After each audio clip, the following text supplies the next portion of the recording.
Hello' guys কেইদিনমানৰ আগতে U B আনম branch S আইৰ কাৰণে ভিডিঅ' এটা বনোৱা হ'ল। আপোনালোকে চাব পাৰে চেনেলত গৈ যে এজ ৰিলেক্সেশ্যন হাইট চেছ কিমান লাগে জেনেৰেলৰ কাৰণে অ' বি চিৰ কাৰণে। আজি মই আৰ্ম ব্ৰাঞ্চৰ কাৰণে এ বি এছ আইটোৰ কাৰণে, যিহেতু এ বি এছ আইত ইউ বি এছ আইতকৈ একদম কমপ্লিটলি এটা ডিফাৰেণ্ট কিবা লাগে মানে ৰিকুৱাৰমেণ্ট, হাইটতে হওক চেছতে হওক মানে অলপ সম্পূৰ্ণ বেলেগ মানে। তাত 21ৰ পৰা লয়, ইয়াত 20ৰ পৰা লয় বয়সৰ ক্ষেত্ৰত। ঠিক গাইজ চাই থাকক। গাইজ মই আগৰ ভিডিঅ'ত বনালোঁ এছ আই আনম ব্ৰাঞ্চৰ কাৰণে ইউ বি এছ আইটোৰ কাৰণে, মানে এ বি এছ আইৰ ৰিকুৱাৰমেণ্ট অলপ বেলেগ, বয়সৰ ক্ষেত্ৰতে হওক চেছৰ ক্ষেত্ৰতে হওক হাইটৰ ক্ষেত্ৰতে হওক অলপমান ডিফাৰেঞ্চ আছে। চ' গাইজ মই বেলেগকৈ বনালোঁ, আপোনালোকে চাওক। এইটো আৰ্ম ব্ৰাঞ্চৰ কাৰণে বিশেষকৈ এছ আই এ বিৰ ক্ষেত্ৰত মানে বয়স কিমান লাগিব আপোনালোকক, ৰিলেক্সেশ্যন কিমান লাগিব, এইখিনিয়ে আপোনালোকক দেখুৱাইছোঁ। চাওক গাইজ, আপোনালোকে যদি জেনেৰেল কেটেগৰীৰ হয় মেইনলি আপোনালোকৰ 20 বছৰ হ'ব লাগিব। আপোনালোকে 20 বছৰ হ'লে আপুনি এই কামাণ্ডো এছ আইত কিবা এপ্লাই কৰিব পাৰিব, অৰ্থাৎ কামাণ্ডো এছ আইত আপোনালোকে ইণ্টাৰভিউ দিব পাৰিব। অৰ্থাৎ লাষ্ট জেনেৰেলৰ কাৰণে কিমান দিয়ে গাইজ, 24 ইয়াৰ্ছলৈকে আপোনালোকে যদি ইউ আৰ কেটেগৰীৰ হয় আপোনালোকে দিব পাৰিব। যদি 25 ইয়াৰ্ছ 24 ইয়াৰ্ছ যদি আপোনাৰ পাৰ হৈ যায় আপুনি এলিজিবল নহয়, যদি আপুনি জেনেৰেল কেটেগৰীৰ কেণ্ডিডেট হয়।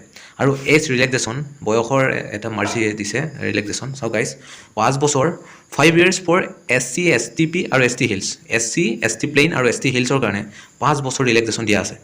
আৰু 3 years for O' B C আৰু এম অ' বি চিৰ কাৰণে গাইজ চাব পাৰে। আৰু গাইজ যদিহে আপুনি স্পৰ্ট পাৰ্চন হয়, মানে কি হয়, আপুনি যদি এজন স্পৰ্ট পাৰ্চন, আপোনাৰ এই এ বি এছ আইত আপোনাৰ কাটঅফো কম যায়। কাৰণ স্পৰ্টছ খেলা নেশ্যনেল ইণ্টাৰনেশ্যনেল বহুত ল'ৰা ছোৱালীহে এইবোৰ এপ্লাই কৰে মানে, আৰু বহুত কম কেণ্ডিডেটছে আছে, এজন দুজন ওলাই এইখিনি পায়েই মানে, বহুত কাটঅফো বহুত কম গৈছে। এইবাৰ মই 2025 মই পি এইচ ডি লগ পাইছোঁ, এজন বড়ো ল'ৰা আছিল অলপ মানে স্পৰ্টছৰ বোলে জেভলিন থ্ৰ' বোলে এনেকৈ নেশ্যনেল মেডেলিষ্ট হয় তেখেতে মানে কিবা কাটঅফ বহুত গৈছে মানে 40 চামথিং মানে এনেকুৱা কাটঅফ আহিছে মানে।